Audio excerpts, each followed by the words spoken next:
The angle I took when approaching this prompt was recreating an image I saw in my dream. However, the final work has more embellishments than my initial dream. For instance, there wasn't an egg, frying pan, or oil. It was just a fish that has a likeness and shape of a koi fish with an egg color palette. Drawing this, despite the subject matter, was fun.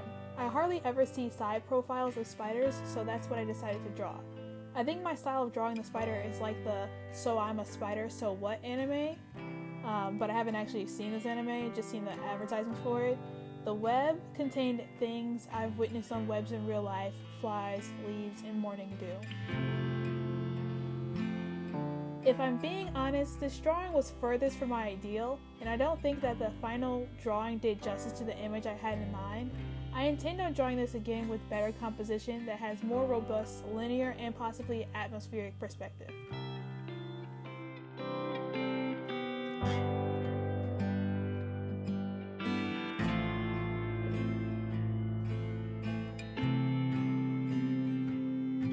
I hit a roadblock with dodge because I had forgotten my pencil and because drawing for action words is hard. In the end, I decided to derealize and reconfigure the word dodge into a logo-esque design. I threw in the dramatic camera drop to pay homage to the action of dodging something. I tried to avoid the most obvious route for drawing a map, such as drawing a literal map with either a real or imagined world, although my drawing is certainly adjacent to that. I initially drew the globe, but because I felt that the drawing was empty, I added the sun and the moon afterwards. For this drawing, I thought about what to draw for a good deal longer than I did for the other drawings. My skill with shading is rudimentary at best, and I wasn't sure how to represent something that has a golden quality. That's why I decided to draw Midas's touch, because of the Greek myth wherein he was granted the power to turn anything he touched to gold.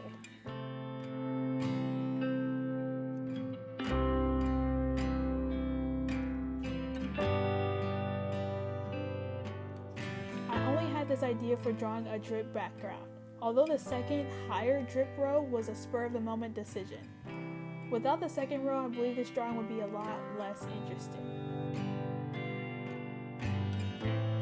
I'm pretty sure I drew a frog, but I don't know. However, I do think this is my cutest drawing by far. If I were to make a coloring book, this drawing would have a page.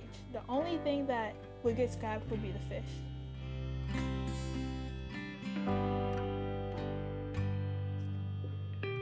I learned the basics of animation from an app that I downloaded years ago. In fact, just a few months ago when I was fiddling with iMovie, I made a bouncing ball animation so I could see how clean the animation was with so few keyframes. Thus, I decided to do a small flipping book of sorts by using the corner of my sketchbook. The only problem was the fact that I once again forgot my pencil and couldn't correct any mistakes. Nonetheless, the video turned out alright. When I was a kid, I was told there was a pot of gold at a rainbow's end. With this story in mind, I drew just that. I was rather satisfied with everything in this drawing except the dents I made on the pot.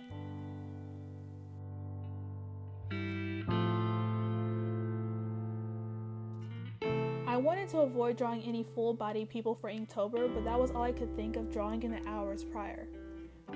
However, I pivoted to a more conceptual drawing that could impart a sense of liminal wandering. Whether I achieve that or not, I'll let you decide. When you go to school and you primarily study art, you will never escape the dreaded still life. However, in this instance, I sought it out. I don't remember seeing many still lifes that didn't include fruits and/or flowers while in college, so I thought a still life of spices before they're processed would be at least unique. I'm most fond of the skeleton hand reaching out of the grave. While I don't think this work is entirely bad, I would want to rework the linear perspective, or at the very least distinguish between the fore and background.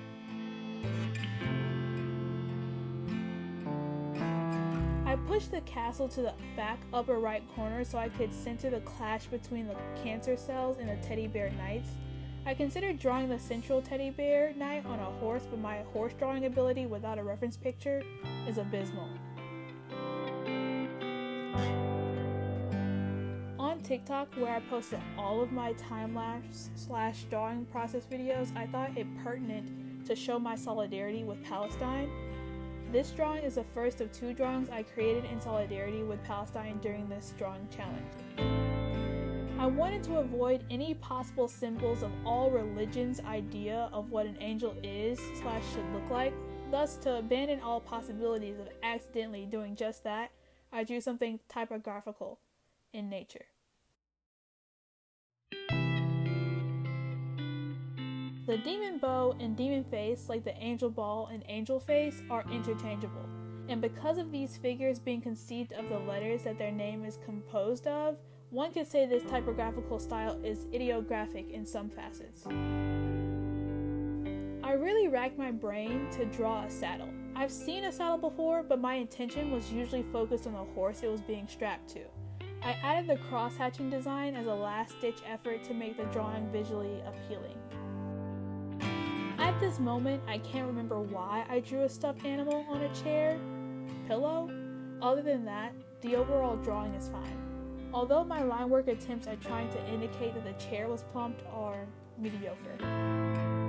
I made a paperweight with a shallower perspective of this scene. I used that paperweight as inspiration for this because I thought Frosty the Snowman was too on the nose for this prompt.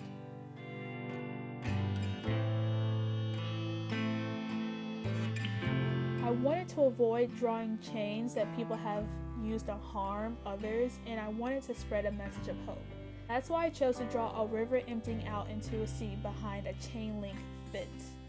Whether or not this drawing is reflective of how a river empties into a sea, I don't know. That's part of why I drew sand and grass, because I wasn't sure which was more accurate. I was really scraping the bottom of the barrel with this drawing. In the end, I went with a scratchy sweater because it was the easiest thing to draw that would elicit a scratchy sensation.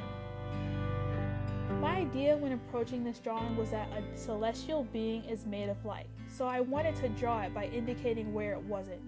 Unfortunately, I messed up the initial outline of the figure, so it's skewed. I also have issues with the direction of my line. The best way to indicate shallowness is by breaking the illusion of depth. To a certain extent, this drawing was successful doing that.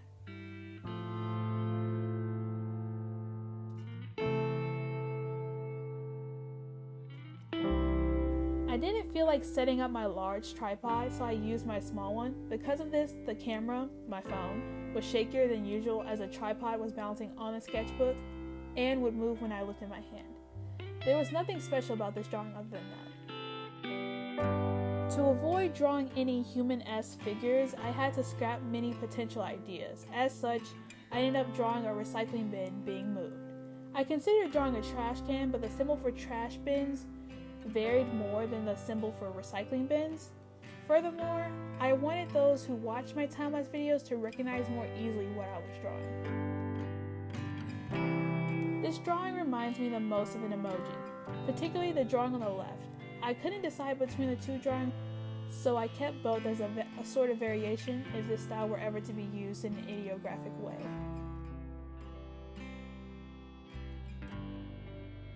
I was short on time the first time I drew for this prompt, but what really made me want to redraw for this prompt was that I knew it could be so much better. The second version is 1, in my sketchbook, where all the other drawings are, 2, more visually sound, and 3, balanced. While scrolling on Pinterest, I saw a typographical style I wanted to try. However, I didn't use a reference picture of the style and tried to just wing it. Although I wouldn't call this a failure, it doesn't exactly qualify as a success. Finally, I gave in to drawing something humanoid in full figure instead of a close-up shot or vague indication, and surprisingly, this drawing was perhaps the most successful of them all. I would say that this work lies somewhere in between Otto Eicher and Keith Haring style-wise. I can admit that the hard line for the fire was not the best idea, but I am fond of the asymmetrical logs and the cross-hatching that I did, and especially of the darkness along the fire pit.